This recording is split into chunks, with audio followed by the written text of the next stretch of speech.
Hello again to all principals and teachers watching this training video. This is the first training support video for our introductory year of the new Pre-K 3 through 8 Archdiocesan Curriculum Expectations. And the name of this video is From Textbooks to Expectations to Guide Instruction. Before we begin, I would like to recognize and say thank you again to everyone involved with the success of this very exciting project.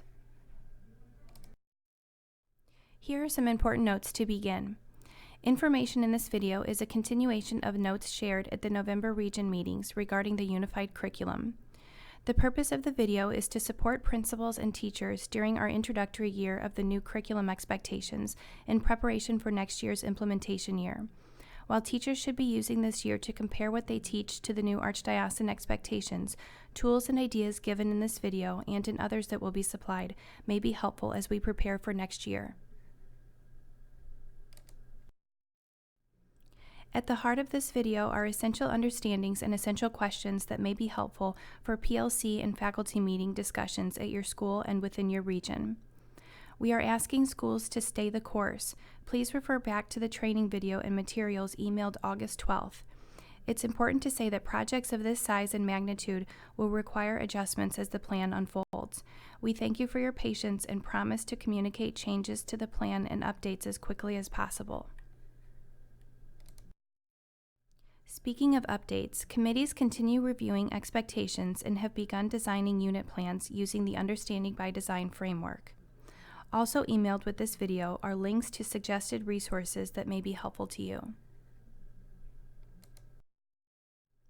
And most importantly, it is important to understand and acknowledge that everyone is at a different place, and that is okay.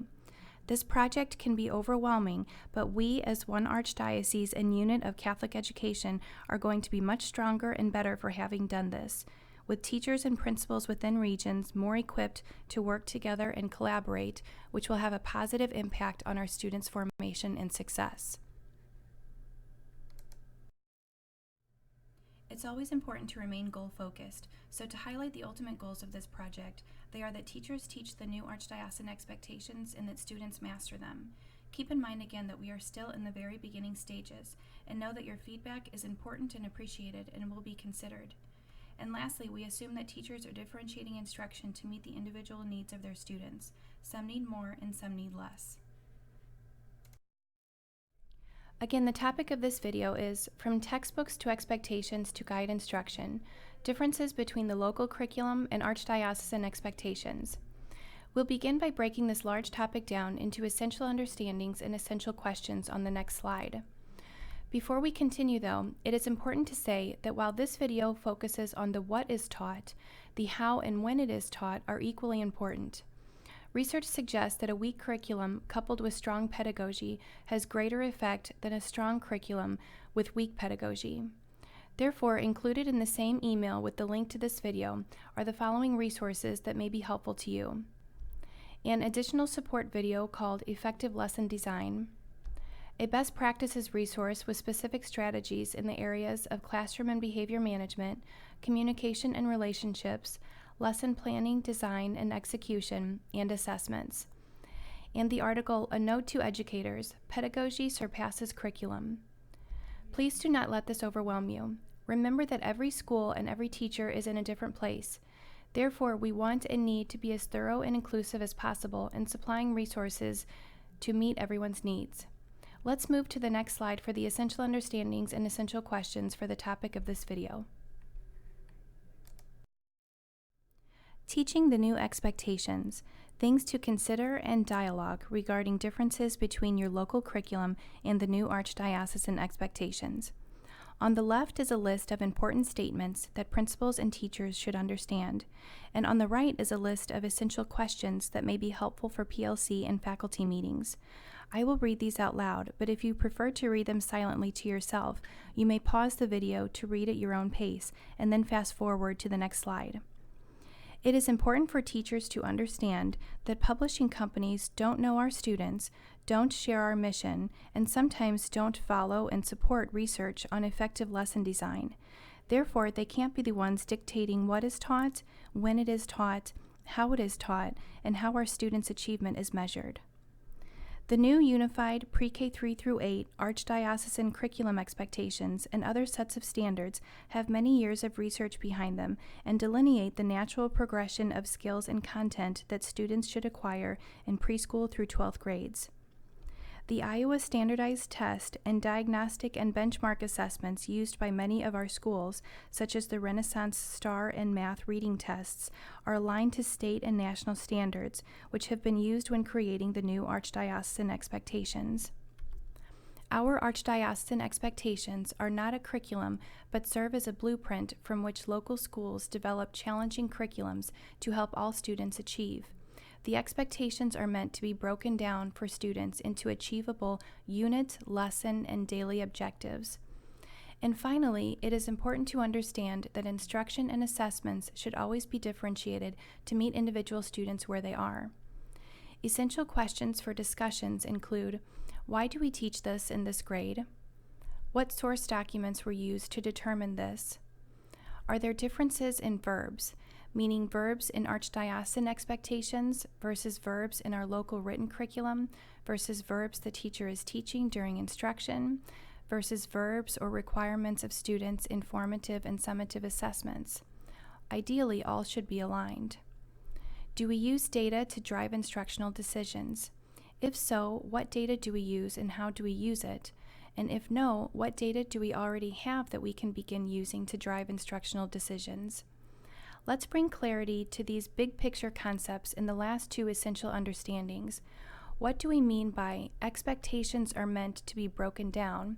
And what do we mean by differentiating to meet individual students where they are?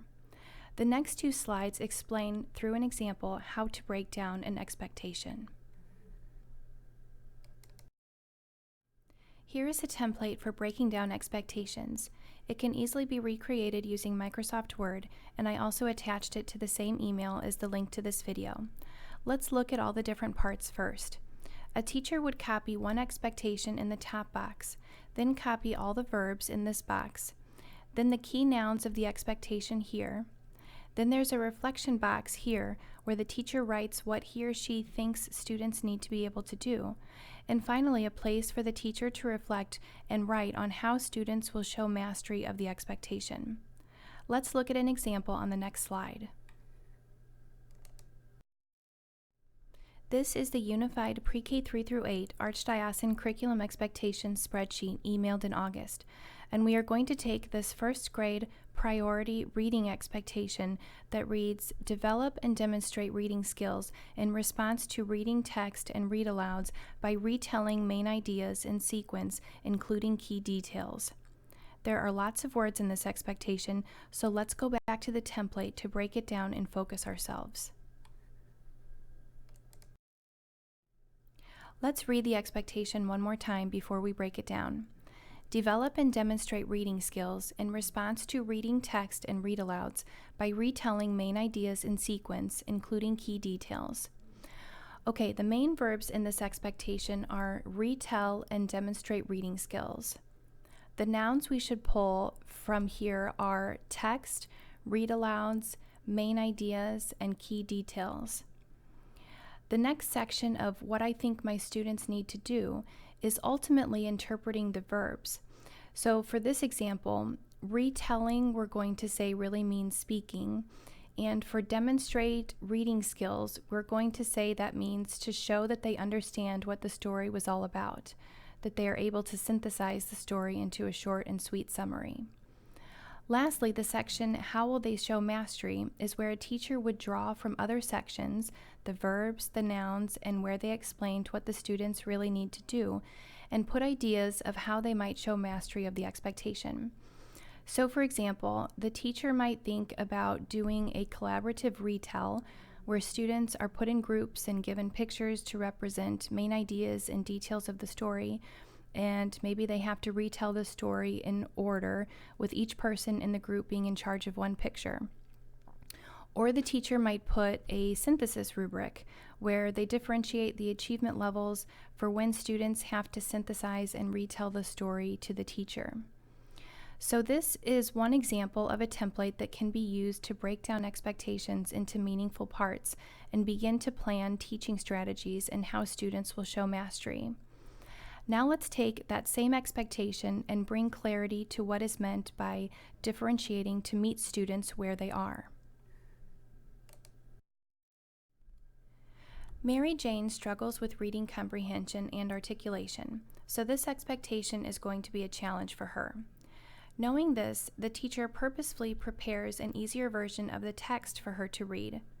One strategy the teacher uses with all students is having them complete a story map to help with reading comprehension. The summative assessment requires students to retell the story. Other students do this without supports, but Mary Jane needs her story map to help her focus and articulate what she remembers about the story. The teacher also provides a modified rubric that reflects a challenge level appropriate for Mary Jane to achieve. These modifications are noted on her report card.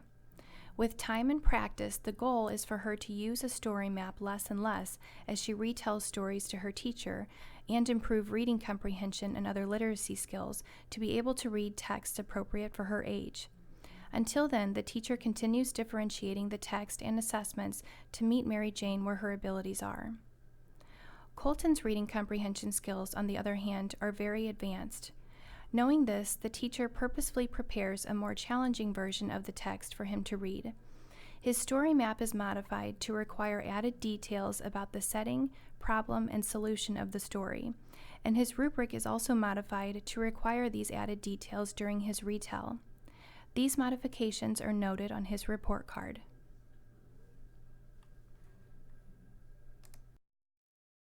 One final suggestion or note that using this template or one similar can be helpful in identifying differences between the local curriculum and the new Archdiocesan expectations, especially through identifying and reflecting on the verbs that tell what students are ultimately required to do and master. Hopefully, these essential understandings, essential questions, and examples regarding teaching the new expectations and differences between them and the local curriculum are helpful to you. Thanks for watching. If I can be of further assistance, please call or email anytime.